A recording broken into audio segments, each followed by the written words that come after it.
Hi guys, எல்லாருக்கும் வணக்கம். நான் காஜி குக்கிங் உலகிலேருந்து நீங்கள் எல்லாரும் சூப்பராக இருப்பீங்கன்னு நினைக்கிறேன். ஸோ அந்த சூப்பரான நாளோட இன்றைக்கு லெமன் பிக்கிள் செய்ய போகிறேன். அதாவது அந்த தேசிக்காயில் ஊறுகாய் செய்ய போகிறேன். அதாவது நாங்கள் யாழ்ப்பாணத்தாக்கள் ஊறுகாய்னு சொல்லிக்கொள்வோம். ஸோ அந்த ஊறுகாய் இங்கே லண்டனில் பார்த்தீங்கன்னு சொன்னால் வெயில் இல்லை. ஆனால் எப்படி ஊறுகாய் செய்கிறேன்னு சொல்லி நீங்கள் யோசிச்சு கொள்ளலாம் சில பேர் ஆனால் இங்கே உள்ளவைக்கு தெரியும் எப்படி செய்கிறேன்னு சொல்லி. அதாவது ஊறுகாய் நான் ஒரு மஜிக்காக உங்களுக்கு செய்து காட்ட போகிறேன். அதாவது ஊரில் இருந்து தான் ஊறுகாய் எடுக்கணும்னு சொல்லிட்டு இங்கேயும் செய்யலாம் ஊறுகாய் ஸோ அந்த ஊறுகாயை சிம்பிளாயும் குயிக்காயும் செய்யக்கூடிய ஊறுகாய் தான் செய்ய போகிறேன். இந்த ஊறுகாய் பார்த்தீங்கன்னு சொன்னால் வெஜிடபிள் சாப்பிட்ற டே இருக்குன்னு தானே, அதாவது ஃப்ரைடேயில் பொதுவாக வெஜிடபிள் சாப்பிட்டுக்கொள்வோம். ஸோ அந்த டேயில் அதாவது மரக்கறிகளோட இந்த ஊறுகாயை வச்சு சாப்பிட்க்க சூப்பரான சுவையில் இருக்கும். இப்போ பார்த்தீங்கன்னு சொன்னால் இதில் 20 கிலோ தேசிக்காய் இருக்குது. இந்த தேசிக்காயில் தான் செய்ய போகிறேன் ஊறுகாய். ஸோ இது கணக்கவாக இருக்கும். ஆனால் நான் என் ஃப்ரெண்ட்ஸுகளுக்கும் கொடுப்பேன் இந்த ஊறுகாய் ஸோ எப்படி செய்கிறேன்னு சொல்லி காணொலிக்க போய் பார்க்குறதுக்கு மேலே இந்த சேனல் யாராவது புதுசாக பார்க்குற நீங்களாக இருந்தால் வெல் பண்ண டிங்கன்னு ப்ரெஸ் பண்ணி அதை சப்ஸ்கிரைப் பண்ணி கொடுத்துக்கொள்ளுங்க. அதே மாதிரி பிடிச்சிருந்தால் லைக் பண்ணிக்கொள்ளுங்க. ஸோ இப்போ காணொலிக்க போய் பார்த்துக்கொள்ளும் எப்படி இந்த ஊறுகாய் இருக்க போகுதுன்னு சொல்லி. ஸோ இப்போ வடிவாக இந்த லெமனை உறைஞ்சி எடுத்துக்கொள்வோம். ஸோ தண்ணியில் வடிவாக கழுவிட்டு ஊற்றியல் இல்லாமல் இருந்தானே. ஸோ அதனால் வடிவாக கழுவி எடுத்துக்கொள்வோம்.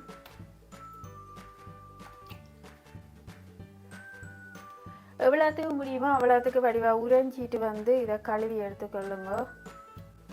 ஏன்னு சொன்னால் இந்த ஸ்கின்னோட போட்டு தான் நாங்கள் லெமன் பிக்கிள் அந்த ஊறுகாயை செய்ய போகிறோம். ஸோ அதனால்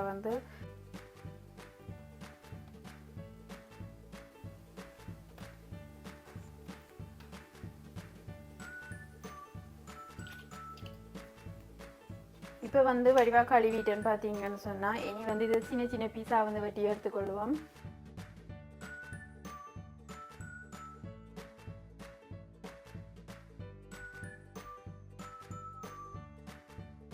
ஒரு தேசிக்காயை 8 பீஸா வெட்டி எடுக்க போறேன். நீங்க அதை விட சின்ன நாயும் வெட்டி கொள்ளலாம்.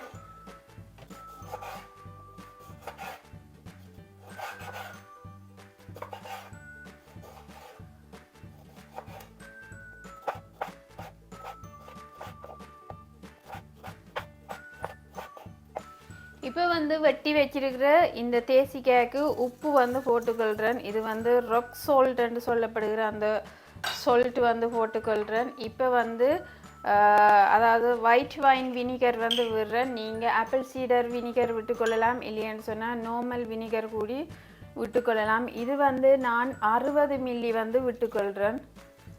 60 மில்லி போதுமானது.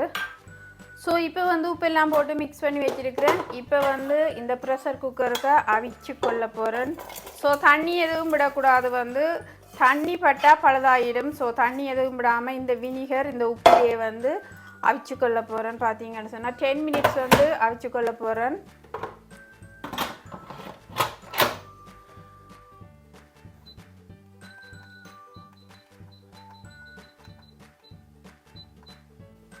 மினிட்ஸ் ப்ரெஷர் போட்டு அவிச்சு கொள்ள போகிறேன். 10 மினிட்ஸுக்கு பிறகு பார்த்துக்கொள்வோம் எப்படி இந்த தேசிக்காய் இருக்க போகுதுன்னு சொல்லி. இப்போ பார்த்தீங்கன்னு சொன்னால் மஸ்கட் கலரில் கடுகு வச்சிருக்கிறேன் 1 டேபிள் ஸ்பூன், சின்ன சீரகம் 1 டேபிள் ஸ்பூன், அதாவது வெந்தயம் 1 டேபிள் ஸ்பூன், கருப்பு மிளகு 1 டீஸ்பூன் வச்சிருக்கிறேன். இது பார்த்தீங்கன்னு சொன்னால் அதாவது மிளகாய் இருக்குது. நீங்கள் என்ன விதமான காஞ்ச மிளகாயும் போட்டுக்கொள்ளலாம். ஸோ நான் இந்த மிளகாய் ஒரு கைப்பிடி அளவில் போட்டுக்கொள்கிறேன். இதை எண்ணெய் விடாமல் டோஸ்ட் பண்ணி எடுக்க போகிறேன். இப்போ எல்லாத்தையும் இதுக்கு போட்டுக்கொள்வோம் டோஸ்ட் பண்ணி எடுக்கிறதுக்கு. இப்போ எல்லாத்தையும் போட்டு வடிவாக டோஸ்ட் பண்ணிவிட்டு இதை ஆற விட்டுட்டு பவுடர் பண்ணி எடுத்துக்கொள்ள போகிறேன். நெட்டுகளை இப்படி உடைச்சி கொள்ளுங்க.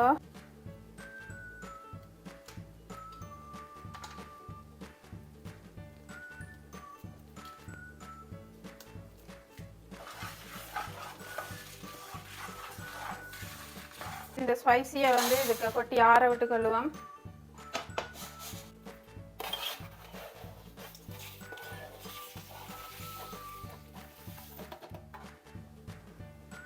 மஞ்சள் தூள் இதுக்குள்ள ஆட் பண்ணிக்கொள்கிறேன் இதோட சேர்த்து. என்னென்னு சொன்னால் நல்லா கலரை கொடுக்கும். இப்போ வடிவா மூடிட்டு இதை பவுடர் பண்ணி எடுத்துக்கொள்ள போகிறேன். A few moments later. இப்போ வந்து இந்த தேசிக்காய் அவிந்து விட்டது.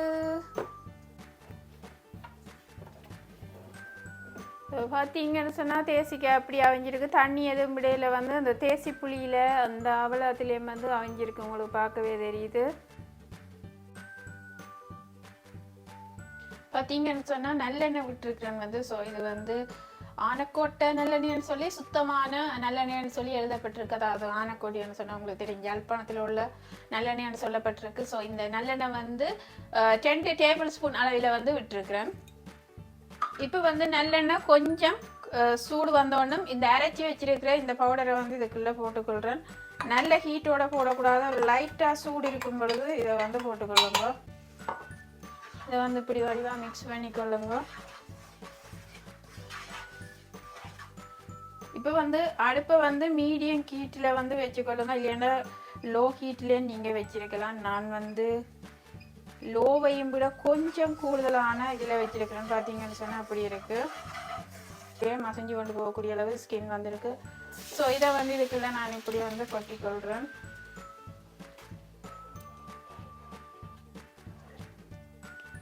ஒரு 5 மினிட்ஸ் வந்து இதை வந்து கொதிக்க விட்டுக்கொள்ளுவோம்.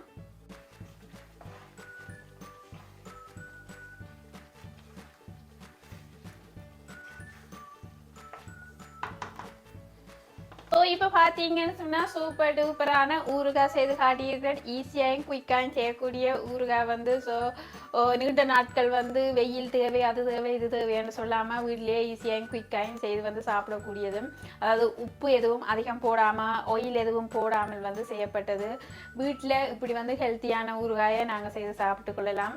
அதே நேரம் உங்களுக்கு யாராவது லெமன் வந்து எங்கேயாவது கூட கிடைச்சிச்சுன்னு சொன்னால் கூட இப்படி வந்து வேண்டி வச்சு நீங்கள் செய்து வந்து சாப்பிட்டு கொள்ளலாம். ஸோ நான் வந்து இதை என் ஃப்ரெண்ட்ஸுக்கும் கொடுக்க போகிறேன். இப்போலாம் நான் சாப்பிடையில வந்து ஸோ ஃப்ரெண்ட்ஸுக்கும் வந்து ஷேர் பண்ண போகிறேன். ஸோ இந்த பொட்டிலில் தான் இந்த ஊறுகாயை வந்து வைக்க போகிறேன். இந்த பொட்டில் வந்து நன்றாக கழுவி வடிவா துடைச்சிட்டு காய வைக்க வேணும். காய வச்சதுக்கு பிறகு தான் விட்டுக்கொள்ளணும். நீங்கள் தண்ணியோட இதுக்குள்ளே ஊறுகாயை போட்டிங்கன்னு சொன்னால் அதாவது பங்கஸ் எல்லாம் வந்து பிடிச்சிடும். ஸோ அதனால் வந்து தண்ணி எதுவுமே படக்கூடாது. இந்த ஊறுகாய் செய்யும் பொழுது கூடி வந்து தண்ணி படாமல் தான் செய்து கொள்ள வேணும். இப்போ அந்த அகப்பேன்னு சொல்லுவோம், மர ஸ்பூன் இல்லைன்னு சொன்னால் இப்படியே நான்ஸ்டிக் பாத்திரம், அதாவது உள்ளுக்க வந்து அள்ளுப்படாத பாத்திரங்களா பார்த்து வந்து செய்யணும். இல்லைன்னு சொன்னால் மண் சட்டி, மண்ணால் செய்யப்பட்ட மண் சட்டியிலையும் செய்து கொள்ளலாம். ஸோ வந்து ஈஸியாகவும் குயிக்காகவும் செய்யக்கூடிய ஊறுகாயை நான் உங்களுக்கு செய்து காட்டியிருக்கிறேன். இந்த ஊறுகாய் வீடியோ உங்களுக்கு பிடிச்சிருந்தா வந்து லைக் பண்ணி கமெண்ட் பண்ணிக்கொள்ளுங்க. உங்களோட ஃப்ரெண்ட்ஸுக்கும் ஷேர் பண்ணிக்கொள்ளுங்க. அவையும் வந்து இப்படியான ஊறுகாயை செய்து சாப்பிட்டு என்ஜாய் பண்ணிக்கொள்றதுக்காக. ஸோ இன்னும் ஒரு சூப்பர் டூப்பரான ரெசிபியோட நான் உங்களை சந்திக்கிறேன். தேங்க்ஸ் ஃபார் வாட்சிங். பாய்.